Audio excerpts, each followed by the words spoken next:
Okay. So I need a break. Like I don't need a break, but yeah, I have my exam. So, it's not easy for me to take classes and to revise my own things. So that's why I was planning to take off on Saturday. So I just thought that if you have any plan to go somewhere, you can plan it. So I just informed you 1 week prior so that you can plan your things. Okay. All the best. Thank you so much. Much needed. You can relate it because you people also give exams, huh? So you can relate it. Yes. Even my mother is doing the same. Okay, GIS one. No, she is having another subject. Okay, so which one she is doing? She has her exam. Her favorite subject is English, so in that she's doing something. Okay, that's great. Though my favorite subject is English, but somewhere this is what destiny wants. Maybe like I'm someone who don't believe in one subject or something like that. I'm like exploring one. I keep on exploring. I've done various things in like I have done almost everything in my life. So I keep on exploring. So it's something like that. Exploring is something I have so much like I've done everything.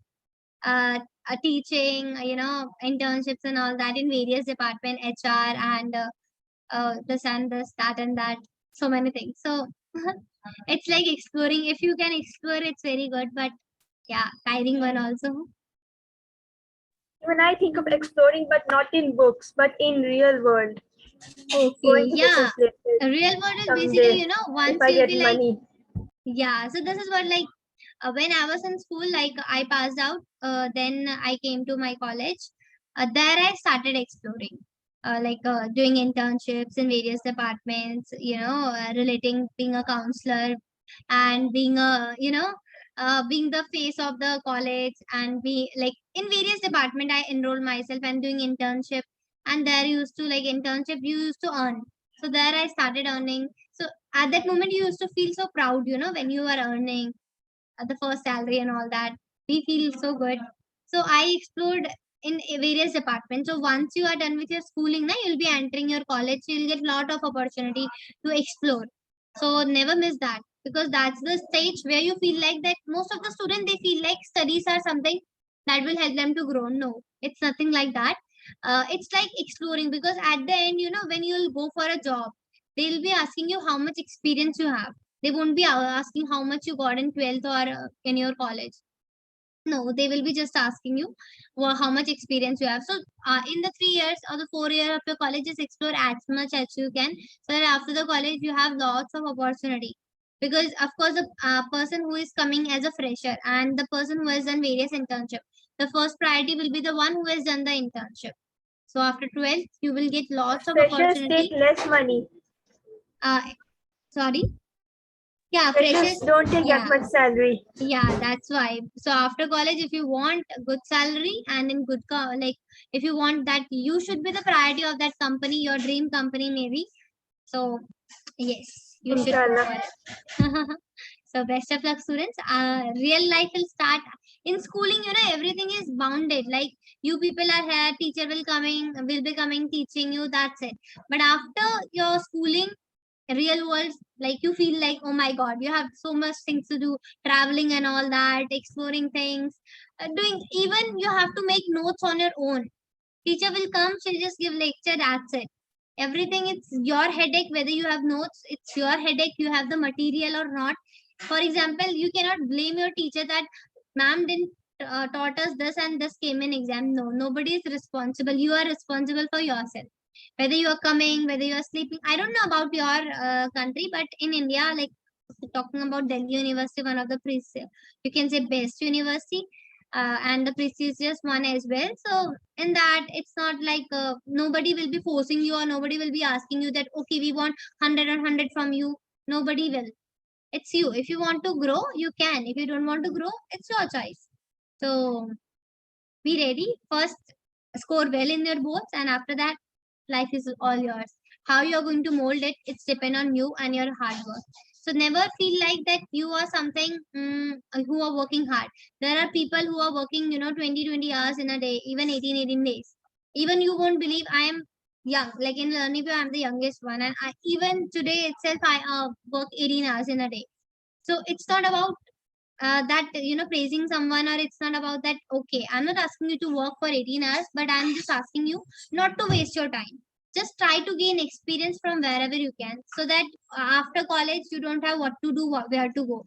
After college you have some opportunity where you can, enroll yourself. And in these 3 years, don't feel like that studies are everything. Going to college, taking notes, coming back home, giving paper, that's it. No. Explore, do internship, explore, like participate over here and there, collect as much certificates you can collect through internship, through various department of your college. And this is something which you need to explore.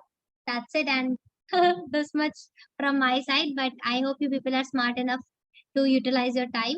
Don't waste your time roaming here and there. Yeah, do roam. I won't saying that don't roam.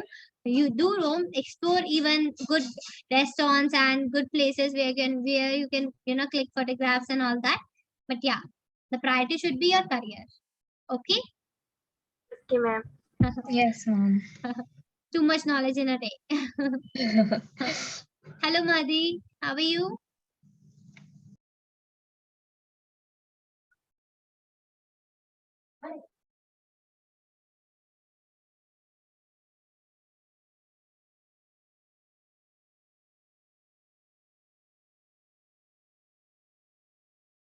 Okay, students, just give me 1 minute. I'm just coming. Okay.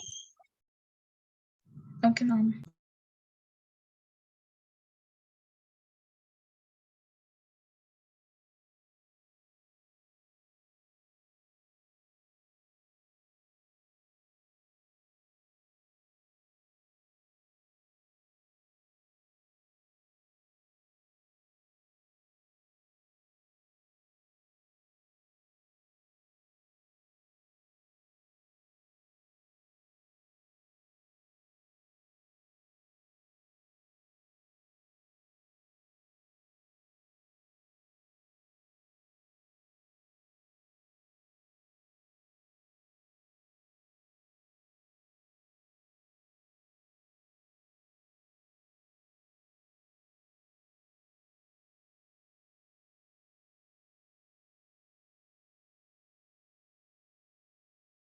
Okay.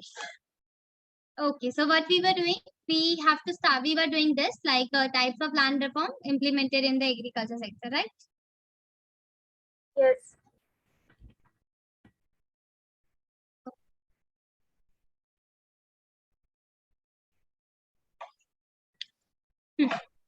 So basically, drawbacks. First of all, like this was a policy, right? That abolition of intermediaries and ownership and all that. But there were some drawbacks as well. Okay, so what were the drawbacks? You will get the direct question. What were the drawbacks of land reform? Okay, so the first thing is that the goal of equity was not fully served by abolition of intermediaries and the policy of land to the tiller. Okay, see, students, be very careful with this because you get direct questions from here. Either you will be getting what are the drawbacks of land reform. Okay, so you have 3 drawbacks. Okay, but they can even ask you why, like how can you say that the goal of equity was not fully served by abolitions of intermediaries and the policy of land to the tillers? So you have to explain that. So these points you need to mention. If you are getting the direct question drawbacks, then also you have to write the entire thing. If you are getting the question on this only, the first thing, then you are going to write this. Is it fine? Yes, ma'am. Okay.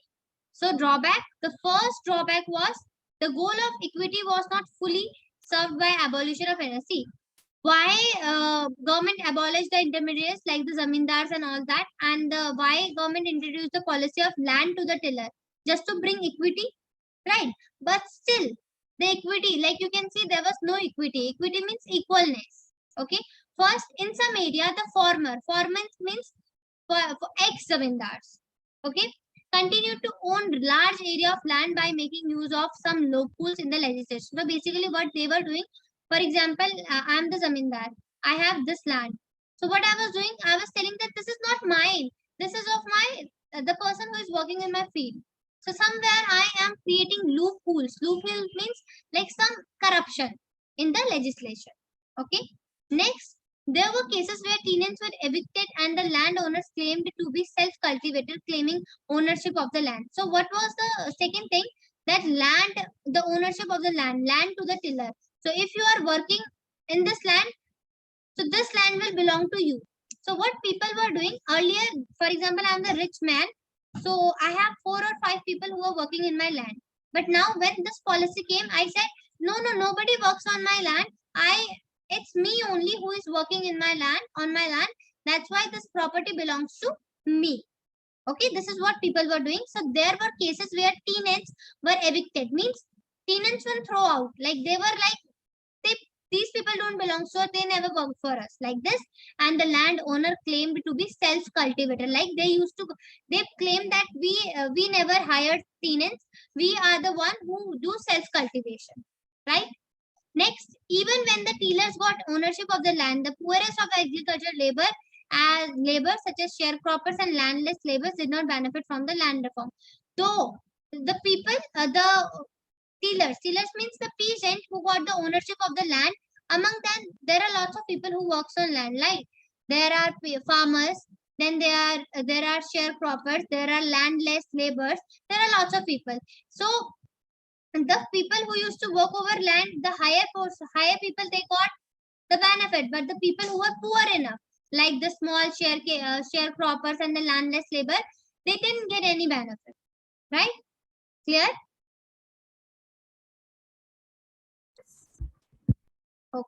No? You want me to explain it again? One more time? Yes. Okay.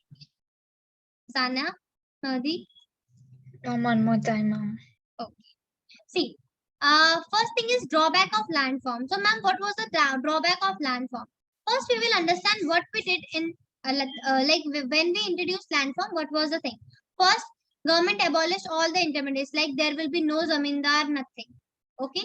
Next, the ownership of land holding. It was decided that the person who is working on the land, right? The property will be belonging to that, whether that person is a farmer or anyone. So the person who will work on this land, that property will belong to him.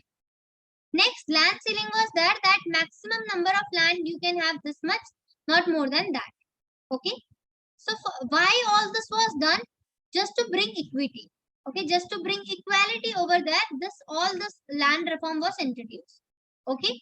So now the question is, what were the drawbacks? So first drawback is that the goal of equity was not fully served by abolition of intermediaries. See, though you abolished intermediaries like zamindars and all that, you abolished it. Okay, you finished it off.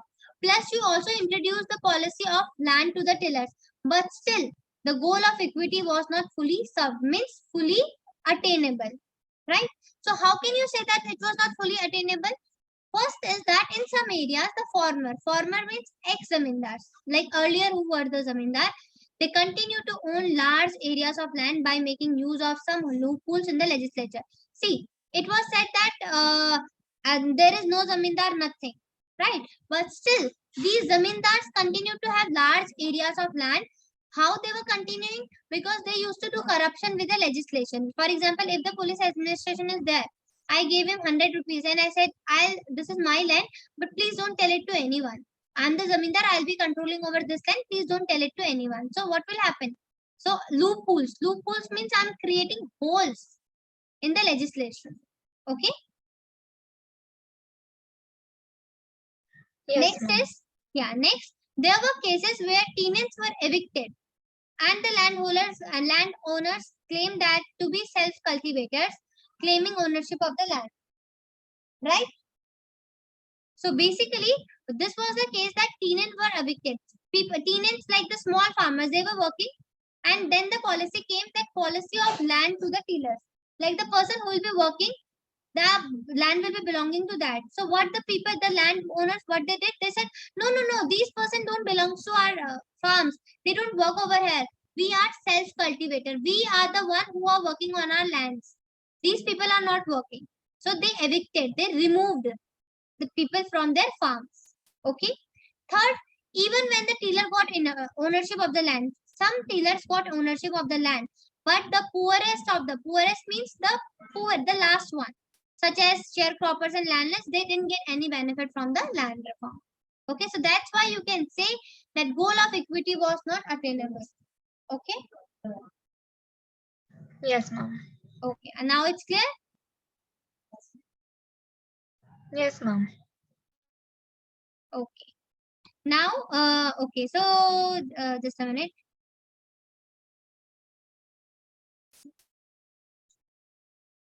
Okay, now the second drawback is the land ceiling legislation also faced hurdles. See, land ceiling was that maximum people can have this much of land, but still it was facing problem. How, ma'am?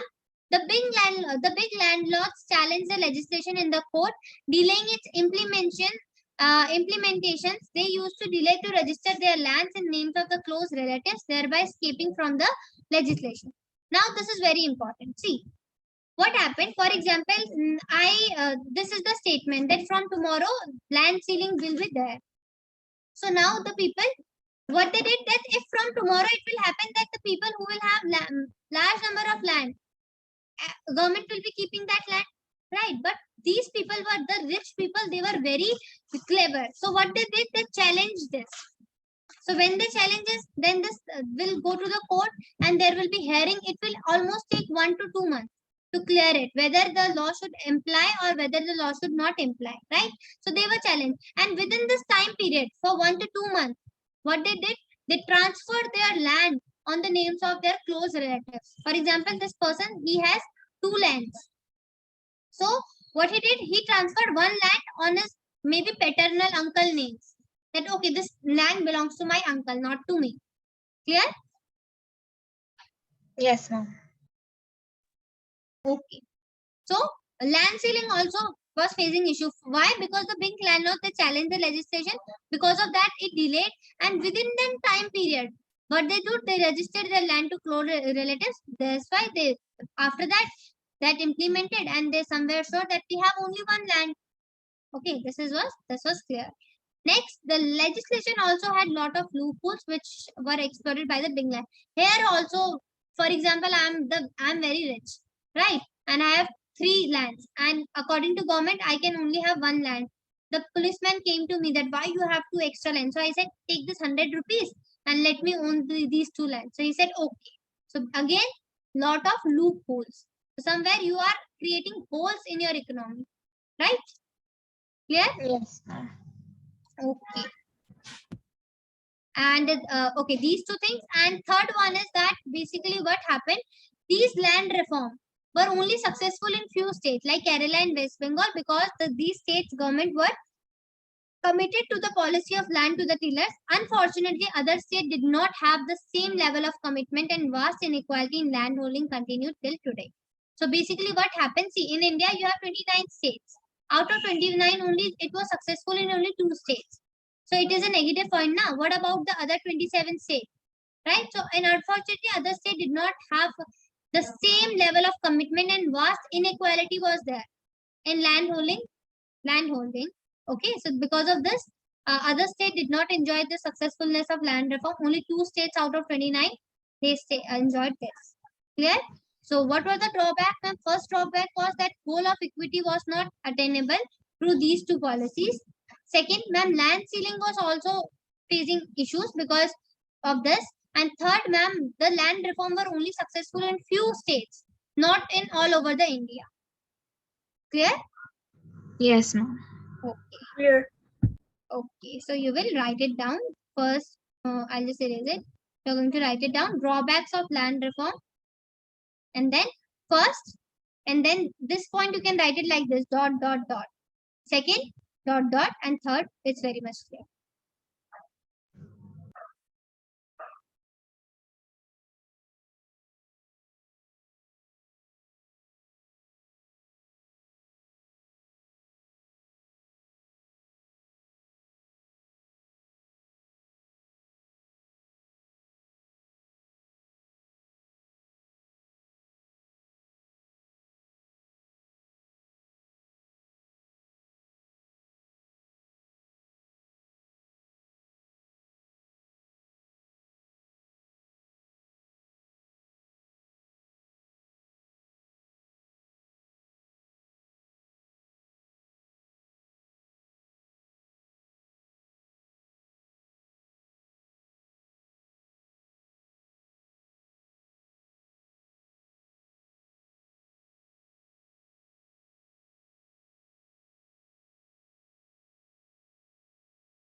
Girls, you can let me know once you are done, okay? Done.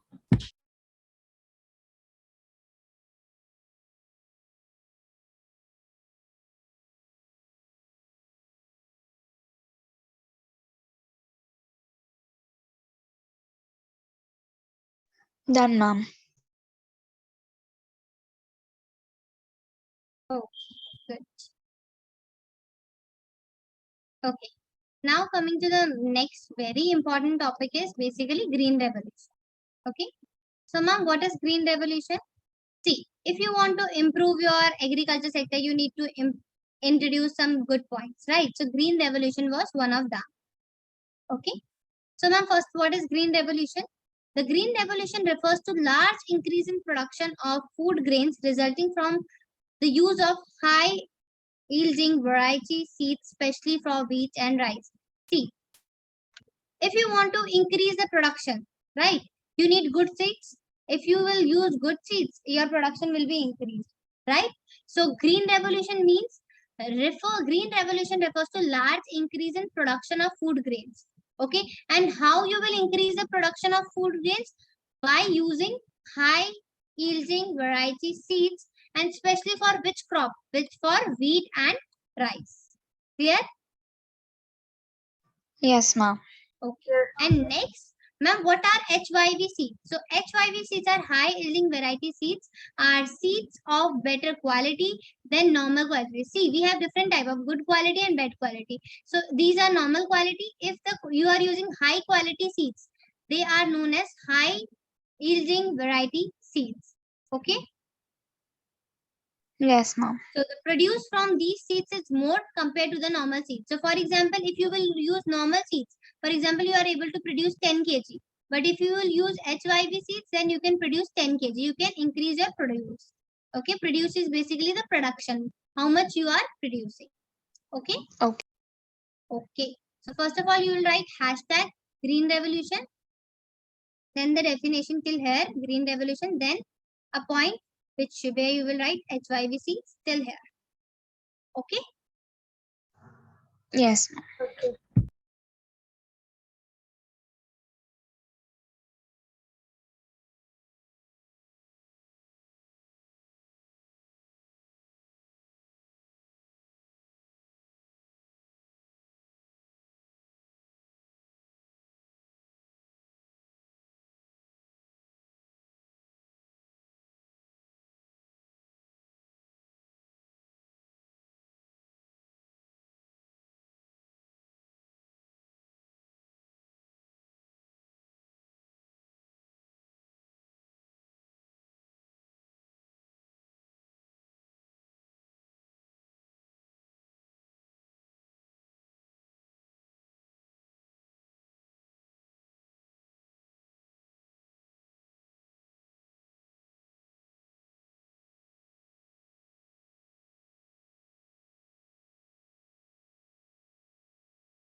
Done.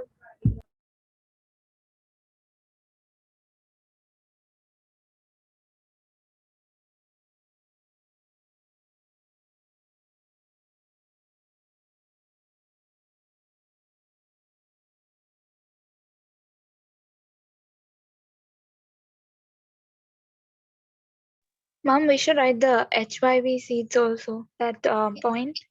Yeah, HYV seeds and what are the seeds? Better quality till here. Okay, Yes, ma'am. done. You're writing? Done, ma'am. Okay. Okay. So basically, see, however, the use of seed. If you want to produce something, you don't need seed. You not only need seeds, you need fertilizers, you need water, you need other things as well, right? So, however, the use of HIV seeds required the use of fertilizers and pesticides. So, fertilizers are basically, if you want to make your soil fertile, you will use fertilizers. And what is pesticides? Pests are, you remember, you have that word suicide, right? So, Yes. so what is suicide? The CIDE is basically death, and su means self. Okay. So, here CIDE, this means death, and pest means the little insects. Okay, the unwanted insects. Okay, so see, sometimes what happens, for example, this is my crop, right? So sometimes what happens, pest attack, like insects are there, which destroy my crop, right? So we need fertilizer first to make our soil fertile, plus we need first pesticides so that we can kill this insect. Okay, Yes, ma'am. Yes. Halima, clear? Hadi? Yes. Okay. So, but you have to use it in correct quantities. You should not exceed the quantity, right? Because you have to use them correct, correct quantities, as well as you have to use water. And then you can say that, yes, you can produce good crops. Clear? Yes, ma'am. Okay. Now the question is, why was the Green Revolution implemented? Like, why there was a need to implement Green Revolution? So what happened? At independence, about 75% of country's population was dependent on agriculture. However, low productivity in agriculture sector was, productivity in the agriculture sector was very low because of the old use of technology and the absence of required infrastructure. Okay, so at that time, 75% of the country's population were dependent on agriculture, but the production level was very low. Why the production level was low? Because there was people were using old technology, right? And there was no infrastructure, right? So India's agriculture richly dependent on the monsoon, and if the monsoon fell short, the farmer were in trouble unless they had the excess of irrigation facilities, which very few had. First thing is that there was low productivity in the agriculture sector due to old technology. Second, that ma'am, most agriculture sector, like the farmers were dependent on monsoon, right? For example, if there is monsoon failure, then there means there is crop failure. Okay, so this was the second reason. Third, the stagnation in agriculture during the colonial period was permanently broken by the Green Revolution. So there was a stagnation in the agriculture sector, and this stagnation means there was no growth. Okay, this was broken by the Green Revolution. Clear?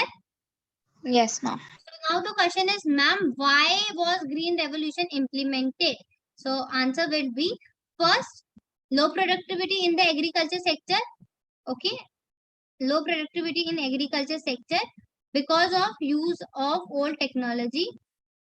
Okay, and the absence of okay, first point will be here, and second point will be the absence of required infrastructure. Okay, second point. And third, India's agriculture was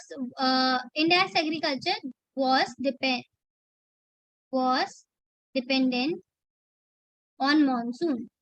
And if monsoon fell short, the farmer were in trouble unless they had the irrigation facility, which very few had. Okay. Yes, ma'am.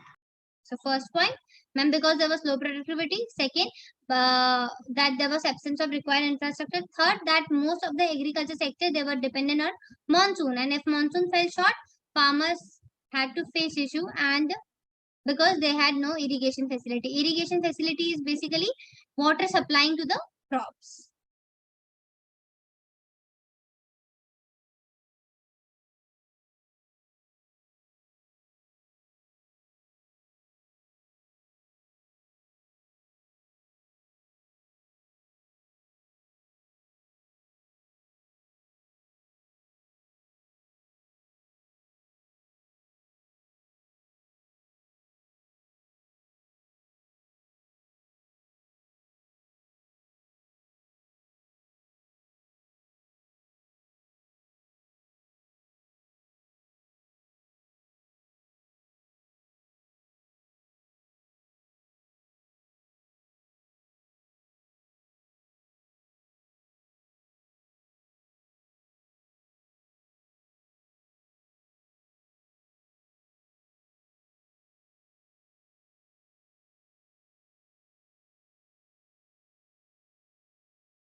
Done.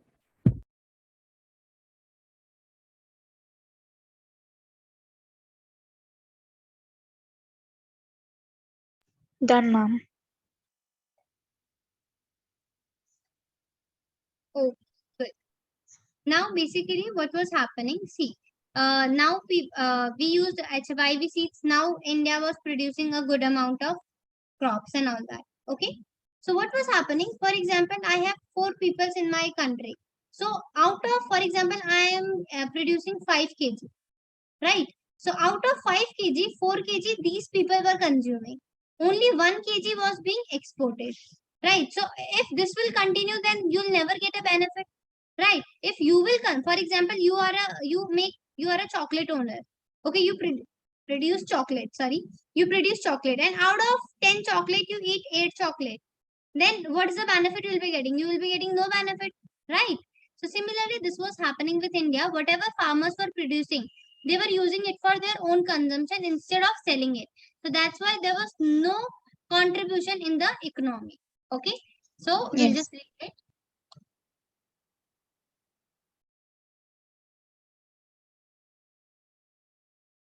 Okay. So, however, the growth in agriculture output is not enough and does not make much difference to the economy. See, growth of output was not enough, and because of that, it doesn't make any difference to economy. Why? Because as a whole, if large proportion of this increase is consumed by the farmer themselves instead of being sold in the market. On other hand, if the subsequent amount of agriculture output is sold in the market by the farmers, the higher output can make the difference to the economy. So though the output was increased, but still it doesn't make any difference. Why? Because large proportion of the agriculture produced was consumed by farmers instead of being sold in the market. Okay. So that's why. So if you want to make any difference in the economy, so what you have to do? You have to increase the output level, and you have to increase the output level what the output is being sold in the market. Clear? Yes, ma'am. Okay.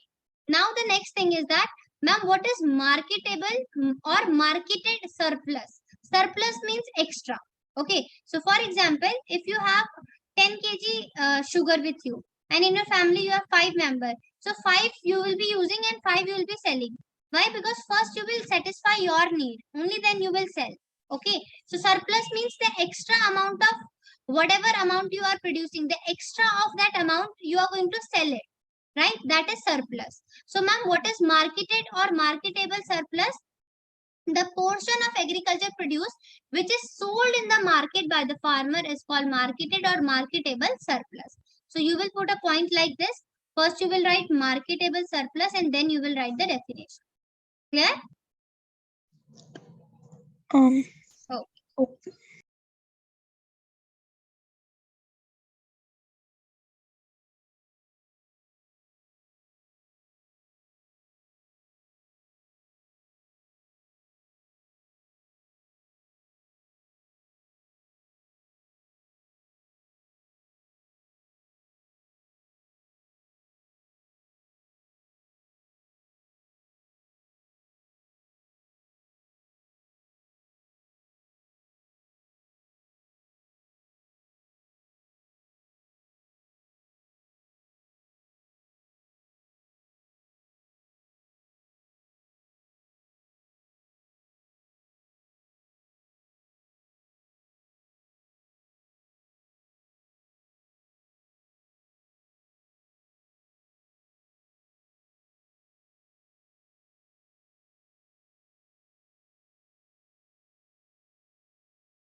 Done.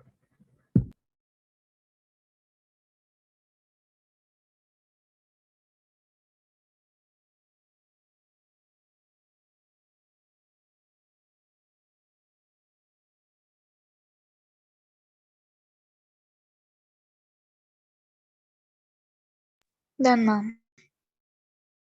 Okay. So the benefit and all that, benefit and the critical evaluation, we'll be doing it tomorrow, like in the next class. Okay. So whatever we did today, just quickly give it a reading and let me know if anything is not clear. Okay.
Done, guys.